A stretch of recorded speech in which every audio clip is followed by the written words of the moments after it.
자, 내가 진실로 진실로 내게 이르노니 내가 젊어서는 스스로 띠띠고 원하는 곳으로 다녔거니와 늙어서는 내 팔을 벌리리니 남이 내게 띠띠우고 원하지 아니하는 곳으로 데려가리라. 이 말씀을 하시면 하나님께 영광을 돌릴 것을 가르치심이로라. 이 말씀을 하시고 베드로에게 이르시되 나를 따르라 하시니 아멘. 베드로에게 예수님이 네가 여기 있는 많은 사람들, 그러니까 네 동생, 네 동료들보다 나 예수를 더 사랑하냐 그랬어요. 그랬더니 그렇습니다, 주님이 아십니다 라고 아주 당당하고 분명하게 대답을 했습니다. 그러자 예수님이 너 얼마 전에 나를 부정했고 부인했고 욕하고 그런 놈 많이 했냐? 별 볼 일 없는 놈, 이렇게 말 안 하고 내 양을 먹이라 치라 하면서 그에게 새로운 사명을, 그 전부터 주신 사명을 새롭게 이렇게 주셨습니다. 그 다음에 하신 말씀입니다. 그의 마음도 알았고 신앙과 사랑 고백도 받았고 그리고 직무를 주신 다음에 이름하여 치러야 할 대가를 말씀하신 겁니다. 우리가 구원 얻는 데는 우리가 치를 대가가 없습니다. 그러나 여러분, 구원 받은 자가 예수님을 따라 살아가면은 대가가 반드시 있습니다. 믿음의 삶에 대한 대가가 없이 살아온 믿음의 사람은 아무도 없습니다. 아담 아니죠. 우리가 믿음의 조상 아브라함이라고 그러죠. 아브라함부터 보십시오. 갈 길을 알지 못하지만 가라 그랬습니다. 거기서부터 믿음을 가지고 사는 사람, 믿음을 지키기 위해서 치르는 대가는 성경에 분명히 명시되어 있습니다. 오늘 베드로에게 하신 말씀이 네가 젊을 때와 나이 들 때가 다를 것이다 했습니다. 결국에는 우리 다 아는 대로 죽는다는 얘기입니다. 순교죠. 그리고 순교 이전, 죽음이 있기 전에 아직 숨이 남아있고 육체 때가 남아있을 때 고통을 겪는다는 말씀도 들어있습니다. 원하지 않는 곳으로 데려간다가 그 앞에 있죠. 원하지 않는 곳들이 어디입니까? 고문의 장소고 감옥이고 저기 버려진 곳이고. 그러면 이때 뭐가 중단이 되냐면 평시에 생활이 중단이 됩니다. 사역도 중단이 됩니다. 즉 가장 행복하고 즐거웠던 일은 못하게 되고 강제로 그쳐지게 되고 원하지 않고 괴로운 곳으로 끌려가게 됩니다. 그리고 죽는다입니다. 성경에서는 단순하게 이것을 제자의 길이라고 합니다. 생각 없어 단순하게 아니고요, 너무나 명료하게 말해줬다는 겁니다. 장황하게 말하지 않고. 예수 믿고 사는 동안에 어느 땐가 그 일을 못하게 되고 믿음으로 사는 이 거룩한 일을 강제로 중단을 당하게 되고, 그리고 네가 원하지 않는 곳, 그러니까는 예수 믿는 사람이 원하지 않는 곳은 부정한 곳도 있고 가증한 곳도 있고 악한 곳들이죠. 끌려가서 죽는다. 이게 사도 중에 제1 가는 사도가 주님 앞에 들은, 여러분, 예언입니다. 예언입니다. 예언.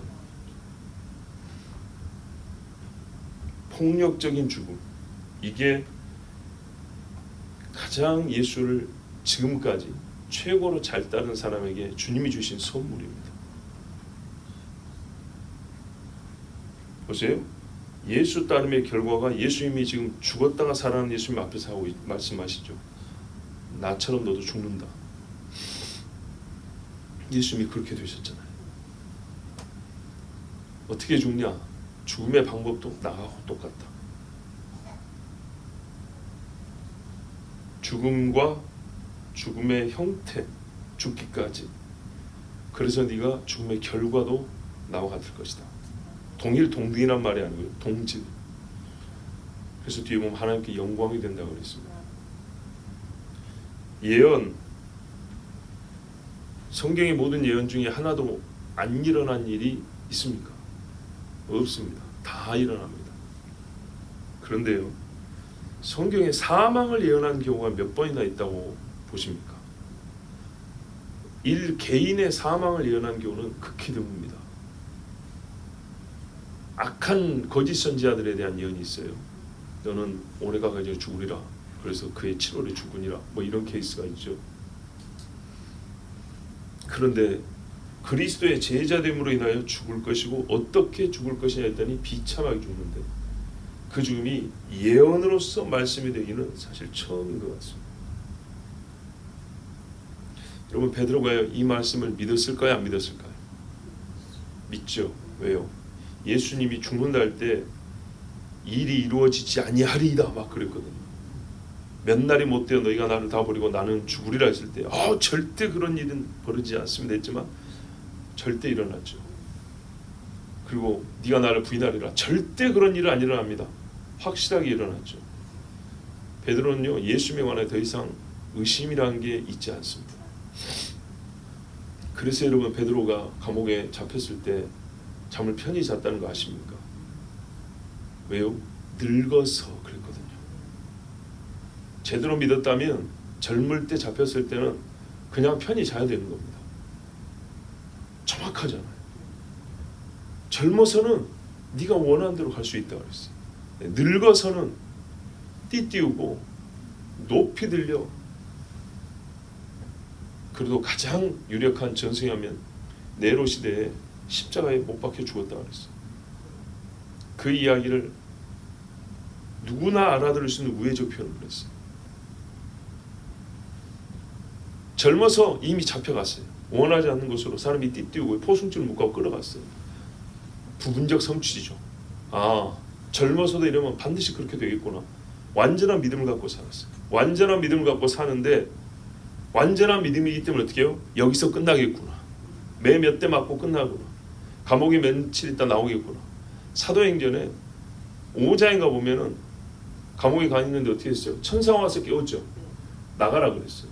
그리고 네가 들은 바 예수님에 관한 말씀을 다 전하라 그랬어요. 그래서 겁없이 와서 또 전했죠. 봐보세요. 젊어서는 천사를 통해서라도 끄집어내 주잖아요. 그리고 12장에 가면 사형시키려고 가둬놨어요. 사형선고가 떨어졌거든요. 그러니까 겁이 안 나는 거죠. 저번에도 천사가 와서 끌어줬는데 이번에도 주님이 아직 안 늙었죠. 그러면 이번에도 살려주시겠구나. 믿고 편히 잤더니 아니나 다를까. 자,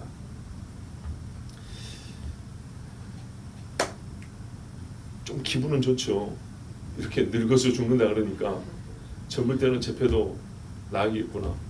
그러나 여러분, 다른 사도들은요, 이 예언을 받지 못하고 언제 죽을지 모르고 사역을 했습니다. 그리고 우리가 아는 바와 같이 사실 요한 빼고는 다 순교했습니다.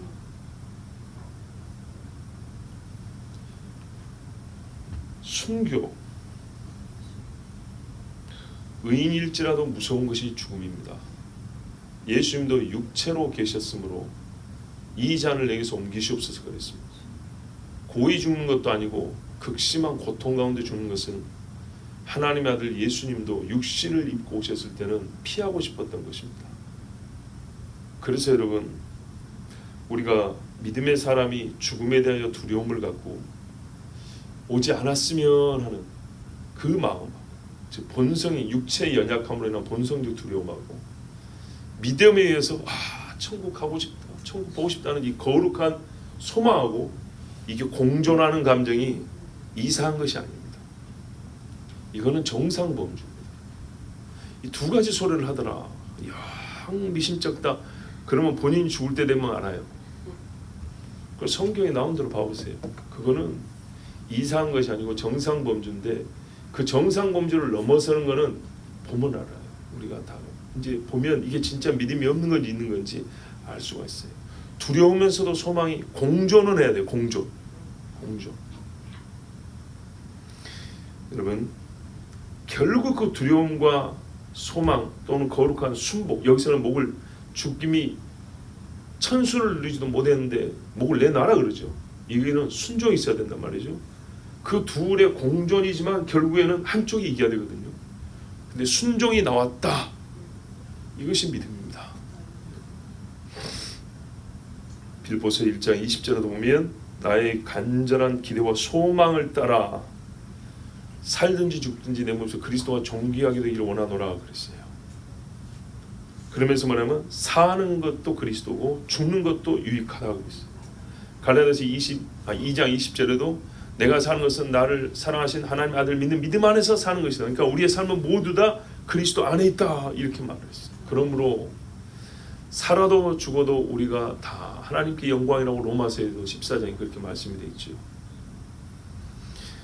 자, 그러면 베드로가 늙어서 순교한다고 했을 때 젊을 때의 믿음이 없어져 가지고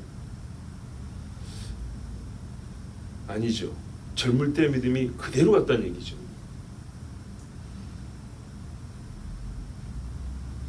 왜 제가 이 이야기를 하냐면 곧 있으면 죽을 사람인데 왜 세상에 그를 일부러 죽일까요?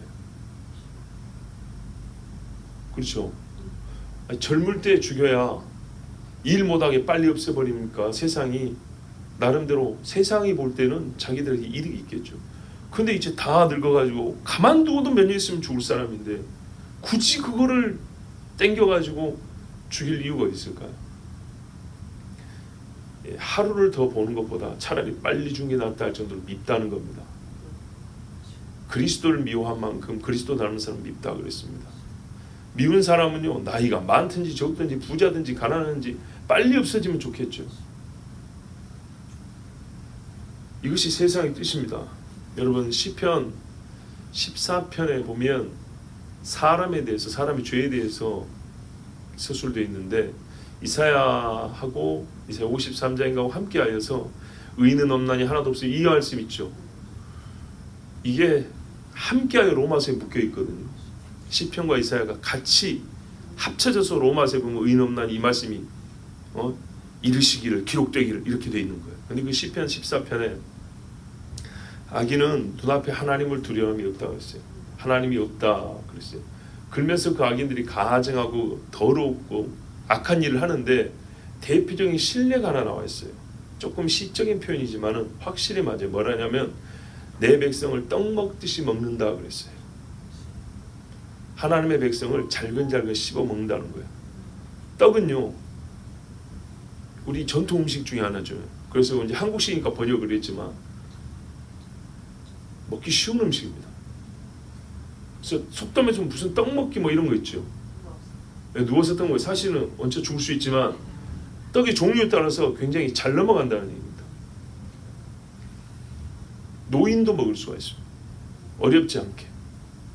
나물 씹어 먹는 것보다 떡 씹어 먹는 게 쉽습니다. 즉 세상에서요 의인들은요 하나님의 백성은요 떡처럼 먹기가 쉬워요. 왜? 같이 악으로 대응을 안 하거든요. 죽으면 죽었지 뺨을 하나 더 대주면 대줬지 같이 창 들고 싸우지 않거든요. 이러면 얼마나 좋아요. 그죠? 조폭들끼리 싸우면 양쪽 다 죽을 각오를 해야 되는데 예수쟁이들을 죽이는데 쟤들은 힘이 있어도 힘을 안 쓴단 말이죠. 그리고요 순진해서 잘 넘어와요. 또 함정을 파놔도요 알면서 넘어오는 거지 모르면서 넘어오는지 잘 걸려든단 말이에요. 의외로. 그런데 악인들이 예수 믿는 사람들 등쳐먹기가 너무 좋아요. 상대적으로 순진하거든요. 그리고 잘근잘근 씹어먹는데 보세요. 떡은 한 입 싹 빼면 이빨 자국 그대로 하면서 딱 떼어나요 나오죠. 예, 부담 없이 맛나게 먹을 수 있는 게 하나님의 백성이라 합니다. 악인들은 그렇게 한답니다. 그럼 무슨 말입니까? 실제로 의인들은요 떡처럼 씹혀진다는 얘기입니다. 예수님을 잡아 죽이기 어려울 거라고 생각하고 포기하려고 그랬어요. 그런데 한 놈이 와가지고 배도를 해가지고 이렇게 일이 쉽게 될지 하룻밤 사이에 일이 돼버렸어요. 그렇죠. 군인들 보냈더니 아니 이것들을 다 봉사로 만들 수 있는 능력이 있어요. 옛날에 엘리사도 그랬단 말이에요. 이스라엘 군인들 아람 군대들 싹 이렇게 눈을 어둡게 만들었는데 세상에 예수님이 12군단 되는 더 되는 천사들 통하여 이것들 다 없앨 수 있는데 한 천사로 다 없앨 수 있는데 힘을 안 써요. 아버지의 뜻을 이루고자 힘을 안 쓰고 내니 여기 있노라 하고 자기를 내어준단 말이죠. 떡 먹듯이 먹을 수 있었어요. 그런데 이 원수는 얼마나 강한 이빨을 갖고 있냐. 틀니가 아니고요 사자의 이빨을 갖고 있다 그랬어요. 우는 사자처럼 삼킬 자를 찾나니. 예, 사자 이빨인데 예수 믿는 사람은 떡처럼 잘 씹어져요. 얼마나 많이 잡아 죽이기가 좋습니까? 이게 그리스도인들입니다. 이렇게 잘 씹혀서 악인들에게 해를 당해도 기꺼이 자기를 희생하는 사람들, 그들 보기에는 먹기 쉬운 먹잇감입니다. 그러니 죽일 수 있다면 기다릴 필요가 없죠. 그리고 기다리는 동안에 나이가 많더라도 설교 한 번은 더 할 것이고 교회를 위해 기도 한 번 더 할 것이고 그 꼴을 못 보겠다는 겁니다. 이 떡은 쉬지도 않고요, 항상 싱싱해요. 예수 믿는 사람들 떡으로 비유하면 쉬는 법이 없어요. 야곱이 쉬었습니까? 이삭이 쉬었습니까? 다윗이 쉬었습니까? 안 쉽니다. 바울도 한번 비전엔 12 그 진설병 같은 떡이 되면 안 쉽니다. 성경의 성막의 진설병은 쉬지 않았어요. 일주일 동안 놔두고 끄집어냈는데 사람들이 먹을 수 있었어요. 그래서 그거 나눠 먹었어요. 제자인데. 다윗이 도망갈 때 얻어먹은 떡이 그 떡이에요. 물려낸 떡. 그래서 일주일에 한 번 교체하는데. 근데 이 떡이요, 희한하게요, 조명을 안 비쳤는데 빛이 납니다. 예, 우리가 떡에도 이렇게 뭐 양념 뿌렸고 색깔을 좀 좋게 하죠. 근데 이 예수쟁이 떡이라는 것들은 보면 빛이 나요. 예수님 떡도 빛이 난단 말이죠. 빨리 그 빛을 끄고 싶어서 이거 꺼버리고 씹어 빨리 먹으려고. 자, 그러면 젊은 그리스도인들부터 빨리 죽여야 되겠죠. 맞습니다. 젊은 그리스도인들이 많이 죽었습니다. 그런데 의외로요, 우리가 다 일일이 세우지 않았지만 의외로 나이 들어 순교한 분들이 많습니다. 나이 들어. 신앙이 원숙해지기도 했지만 하나님께서 젊을 때 보호를 해주셨다는 뜻이기도 합니다. 베드로처럼. 왜요? 젊어서 다 죽어버리면 믿음의 자녀들은 어디서 나옵니까? 교회는 누가 돌보고 세우고 보존합니까? 그죠? 시몬과 안나 같은 사람이 있어야 예수님을 알아보고 이 백성에게 이스라엘의 구원이 임하였다고, 하나님께서 우리에게 빛을 비추셨다고 말할 수 있지 않겠습니까? 그래서 가만 보면 핍박은 젊어서부터 당했는데 순교는 나이 들어서 한 사람들이 많습니다. 베드로도 그랬습니다. 베드로는 내가 이 반석 위에 교회를 세운다 했던 사람입니다. 그리스도의 교회를 세우고 이 교회들을 강하게 하는데 베드로는 하나님이 쓰시라 했고, 그래서 그 때가 될 때까지 하나님이 정말 젊어서부터 수십 년 동안 보호해 주셨습니다.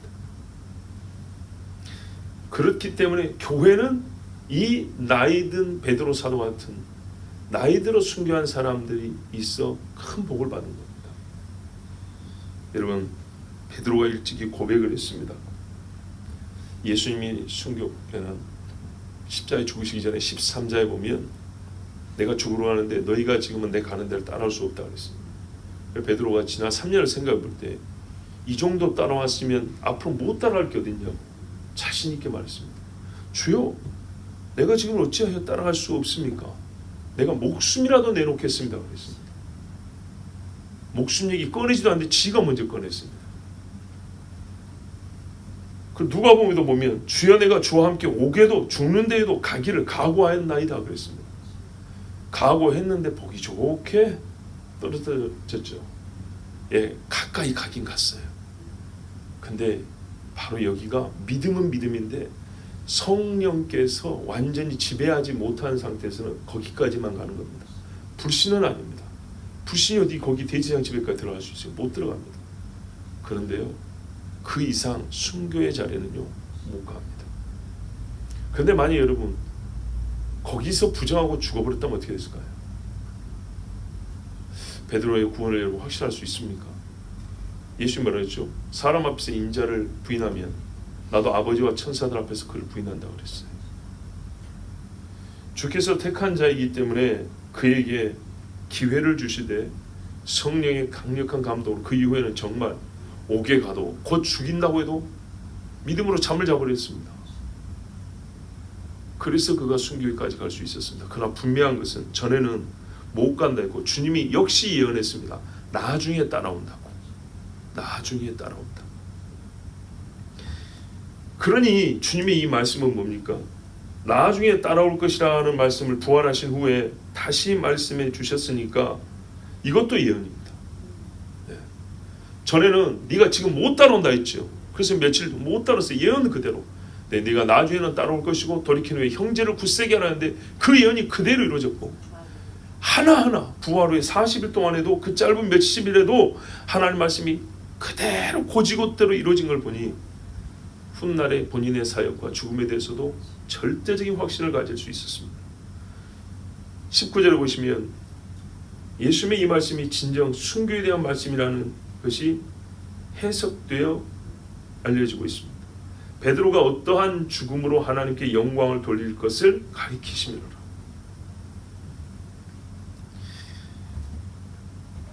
베드로는 젊어서 스스로 띠띠고, 그러니까요 하나님 주시는 이 마음의 열정과 하나님이 성령이 부으시는 소망을 가지고 너희 안에 하나님의 기뻐하신 뜻을 세우고 일하게 한다 그랬잖아요. 여기 가서 복음을 전하고 교회를 세우고 저기 가서 복음을 전하고 교회를 세우고 그리고 열심히 다녔어요. 원하는 곳으로 다녔거든요. 무슨 죄지로 다녔다는 얘기 아닙니다. 사역하러 다닌 겁니다. 그럼에도 불구하고 늙어서는 내 팔을 벌리리니 사람들이 잡아 끌고 가죠. 남이 너에게 띠를 띠고 원하지 아니하는 곳으로 데려가리라. 분명히 죽는다는 겁니다. 여러분 사도행전에 아가보가 와서 사도 바울의 죽음에 대해서 예언을 했는데 이렇게 했어요. 우리에게 와서 바울의 띠를 가져다가 자기 수족을 잡아매고 말하기를 성령이 말씀하시되 예루살렘에서 유대인들이 이같이 이 띠 임자를 결박하여 이방인의 손에 넘겨주리라 하거늘 그랬어요. 베드로 비슷하죠. 그러니 베드로에게 주신 예언은 베드로가 나중에 잡혀서 죽임을 당한다 그 말입니다. 그런데 우리 주님 말하면 죽음으로 하나님께 영광을 돌린다고 했습니다. 며칠 전에 우리가 그리스도 예수님의 십자가를 영광으로 말씀드렸습니다. 거기서 이미 우리는 순교의 뉘앙스를 분명히 여러분 느꼈을 겁니다. 그러나 분명히 주제는 예수님의 죽음이었습니다. 그런데 오늘 똑같이 예수 그리스도를 믿는 제자의 죽음이 곧 그와 함께 하나님께 영광이 된다고 말씀합니다. 예수님과 예수님의 제자가 하나님께 영광을 돌리는 죽음이라는 측면에서 동일히 여겨졌다는 말입니다. 이것이 동일한 영광이 되는 것은 제자로서 주님 따름의 최고봉이기 때문입니다.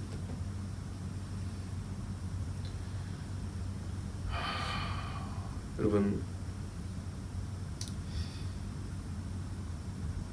베드로에게는 부인이 있었습니다. 같이 다녔습니다. 바울이 그랬습니다.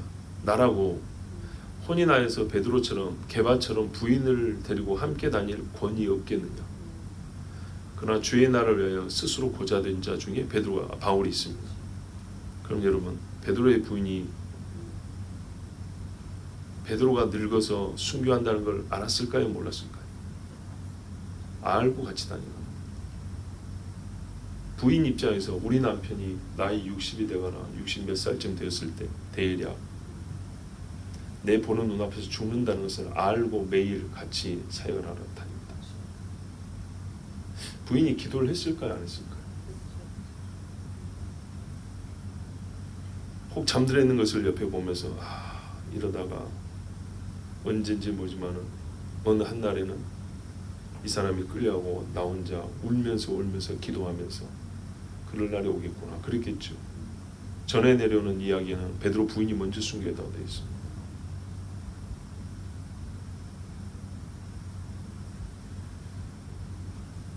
오늘 이 말씀을 들으면서 거기까지 생각이 미쳤습니다.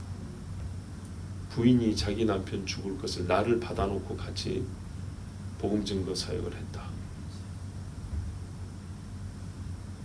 그렇게 예수 믿은 사람이 2000년 전에 있었다. 그 이후에도 있었습니다. 우리가 모르는 사람일 뿐이지 많이 있었습니다. 예수 그리스도의 종 베드로가 복음 증거와 성도를 양육하는 일을 마쳤을 때 그의 생명의 마지막까지 다 하나님께 바쳐서 영광을 돌리는 복을 받았습니다. 나머지는 너 늙어서 쓸모가 없으니까 그냥 쉬었다 죽어라 그러지 않고 그 마지막 호흡까지 주님 앞에 내어드리는 복을 받았습니다. 여러분, 순교 이는 한 사람이 전생애를 다 하나님께 바쳤다는 증거입니다. 다 드렸다는 증거. 하나님은 진실로 순교자의 죽음을 통해 영광을 받으십니다. 시편에 이르기를 여호와께서 성도의 죽음을, 요즘 번역은 경건한 자의 죽음을 귀히 보신다 그랬습니다. 그래서 그 귀히 본 자들의 죽음에 요한계시록 보면 생명의 멸류관을 주고 함께 앉아 심판하는 권세를 줬다 그랬습니다. 우리는요, 신앙생활하면서 순교자는 존경합니다. 그런데 순교라는 말은 안 듣고 싶어합니다. 믿음으로 장례식 치르는 곳에 찾아가서 같이 위로하고 부활 소망은 말하고 싶지만 내가 죽고 싶지는 않습니다. 예, 죽음에 대한 이 육신이 갖고 있는 거부의 본성, 두려움은요, 이해합니다. 여러분이나 나나 똑같습니다. 그거.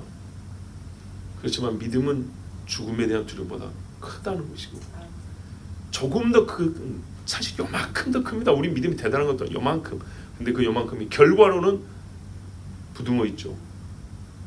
확실하게 표를 나타냅니다. 이긴 것이 무엇인가? 여러분, 지옥을 믿고 있지만 듣고 싶지는 않습니다. 지옥을 빼고 복음을 말할 수가 없습니다. 지옥을 말하지 않고 구원이 뭔지 설명할 수가 없습니다.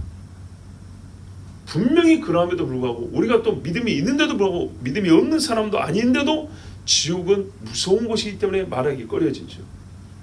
그 틈새를 노려서 마귀는 아예 지옥을 없애버리는 신앙을 만들고 없애버리는 성경을 만들어 버리죠. 그러나 우리가 믿음이 있다면 무섭고 두려워도 이겨내는 것입니다. 순교를 빼놓고 그리스도를 믿고 따름에 최고를 본질을 말할 수가 없습니다. 성경은 항상 그 이야기를 합니다. 보십시오. 예수 따름의 길에 있어서 제일 마지막이자 제일 높은 것, 제일 깊은 것, 그것은 예수와 함께 죽는다고 했습니다. 그래서 예수님이 사람마다 자기 채찍을 맞을 것이요 하지 않고 자기 십자가를 질 것이요 그랬습니다.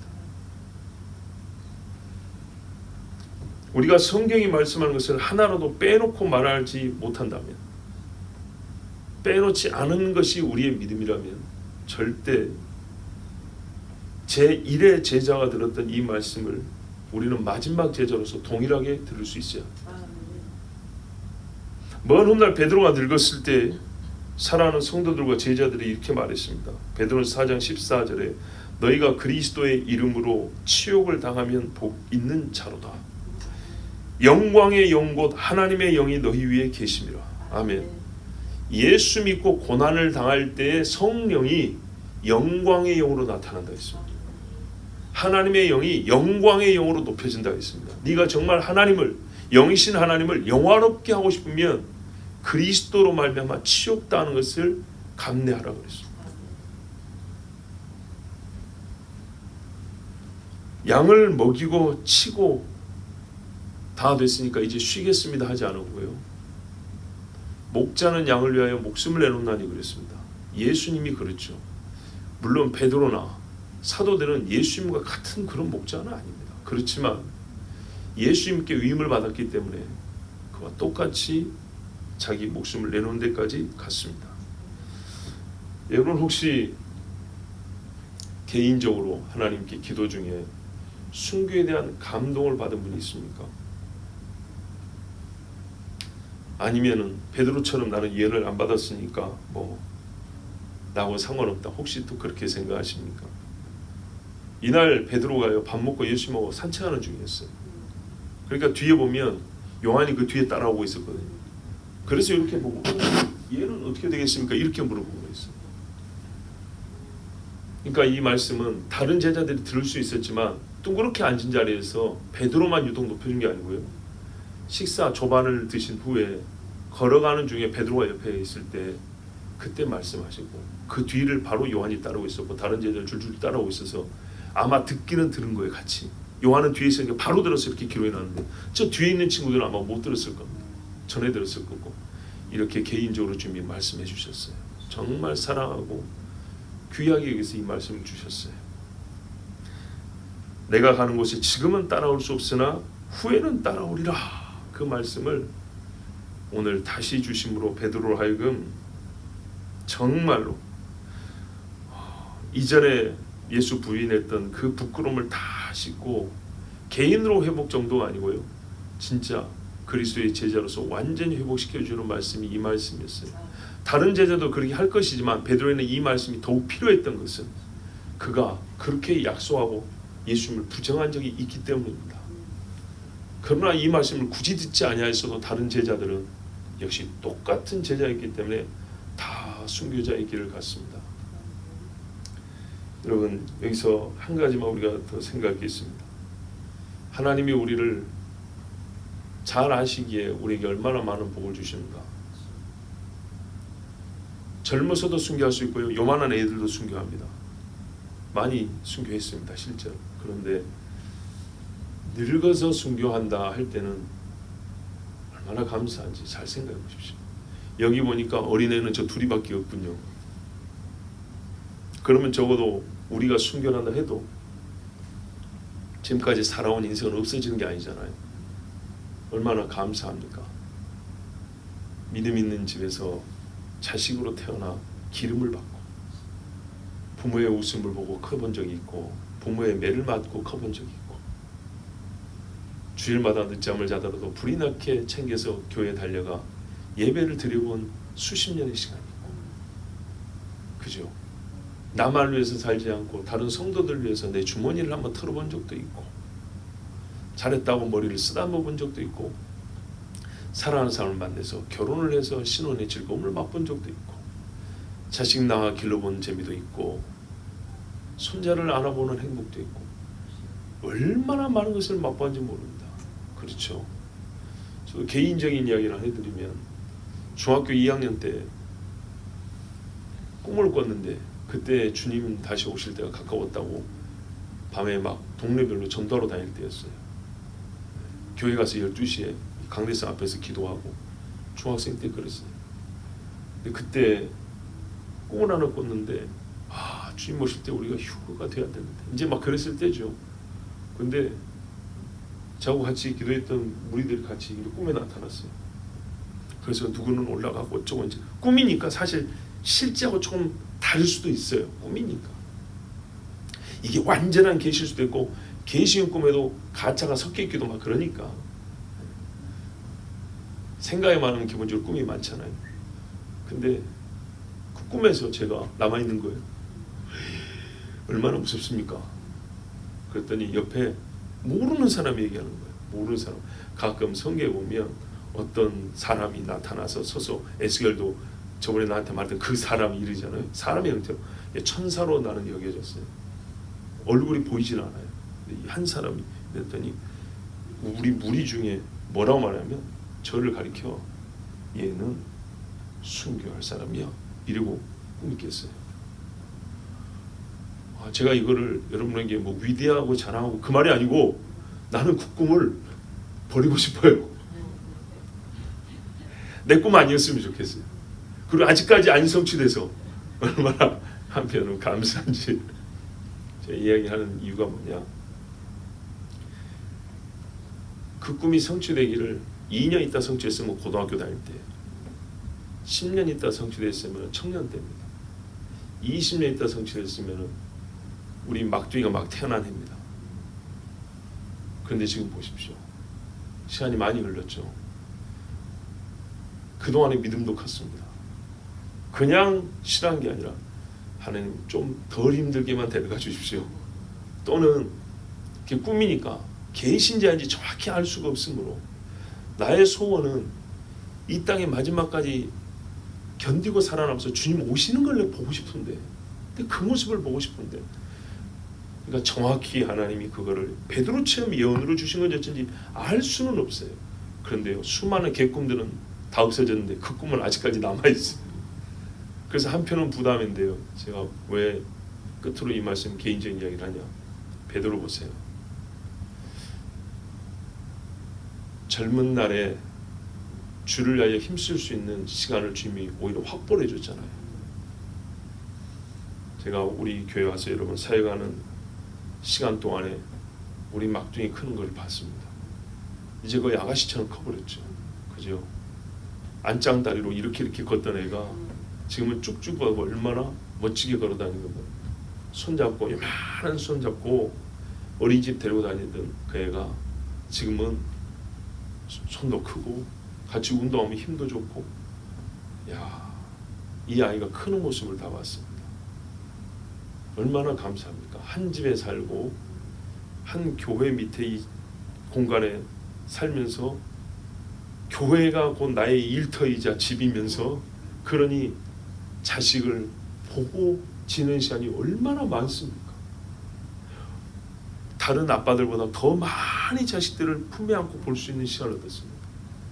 혹 나중에 나에게 하나님이 순교할 수 있는 영광을 주신다면, 지금 있다고 믿음 갖고는 어려울 것 같긴 한데 그래도 모를 일이죠. 하나님은 그때가 되면 또 우리에게 믿음을 줍니다. 그래서 믿음을 줘서 내가 그날을 겪게 된다면 지금까지 살아온 시간을 쭉 살펴볼 때 하나님이 나에게 얼마나 많은 복을 주셨나.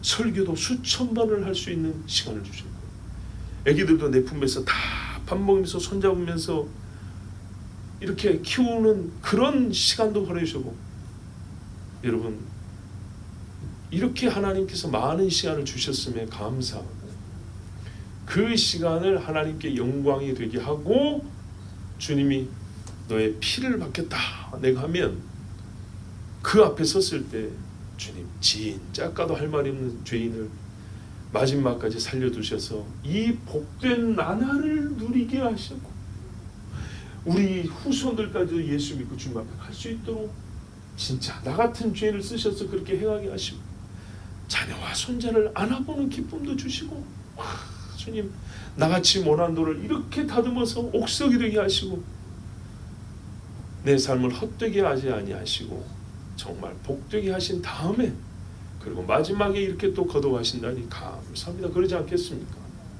그래서 옛날에 우리 믿음의 선배들은 그랬어요. 좀 더 있으면 그냥 죽을 건데 왜 노인 돼가지고 하나님이 순교를 하시냐. 그렇게 볼 것이 아니고 네가 죄인으로 진작 죽어도 할 말이 없고, 또 복된 삶이지만 일찍 죽었으면 그 인생의 나날에 참 누릴 수 있는 많은 일들, 하나님이 선물로 주신 것들 많이 못 누렸을 건데 네가 살아온 만큼 누렸으니 얼마나 감사하냐 그랬어요. 감사하다고 우리 하나님 앞에 가자. 이게 우리 선배들이 했던 말입니다. 여러분, 순교, 예수 그리스도를 따르자 길길 해놓고 이 마지막 이 순교가 빠져버리면 고속도로 신나게 달리다가 길이 끊겨고 절벽이 떨어진 것 같습니다. 마지막 주님 앞에까지 속도를 줄이지 않냐고 완전하게 끝까지 경주를 완주한다 하는 사람은 순교까지 생각해야 됩니다. 주님이 감사하게도 이 마지막 때는 많은 성도들의 피를 순교자의 피로 고귀하게 받으시겠다 그랬습니다. 내가 믿음이 없다면 주님 저에게 믿음을 더하여 주사. 베드로도 보세요. 네, 베드로도 보세요. 네가 따라오리라 그랬죠. 그리고 이것이 제자의 길이라 하였으니 두려워하지 말고 두렵거든 믿음을 주십시오 하고 우리 순교의 길도 준비합시다. 우리 함께 기도합니다. 성령이 오늘도 함께 주셔서 감사합니다. 영광의 영으로 나타나심은 순교자의 피를 흘릴 때 성령은 우리에게 권능의 영이 아니고 위로의 영도 아니고 하나님이 가장 좋아하시는 영광의 영이 되신다 했습니다. 아버지 하나님, 우리 같은 죄인들을 통하여 주께서 영광을 받으신다면 우리는 감사할 것밖에 없습니다. 그러나 우리의 처지를 보시옵소서. 하나님, 우리의 기도의 능력을 보시옵소서. 아버지, 우리가 아버지를 따르는 우리의 마음의 열정을 보시옵소서. 순교자의 숫자도 꺼내기에 부족합니다. 그러나 주님, 다 도망간 제자들도 주님이 다시 만나주시고 주님이 그들을 붙들어 주시니 한 사람 빠짐없이 다 순교자가 되었습니다. 아버지, 이리 죽으나 저리 죽으나 사나 죽으나 우리가 다 주를 위하여 살고 죽는다 하였사오니 우리가 주님의 것이라 하였사오니 주님, 우리의 마지막이 어떠하든지 하나님께서 영광을 받아주시고 혹 순교자가 되게 하신다면 할렐루야 감사하면서 주님 마지막까지 주의 길을 걷게 하여 주시옵소서. 우리 주 한번 우리 기도합니다. 주여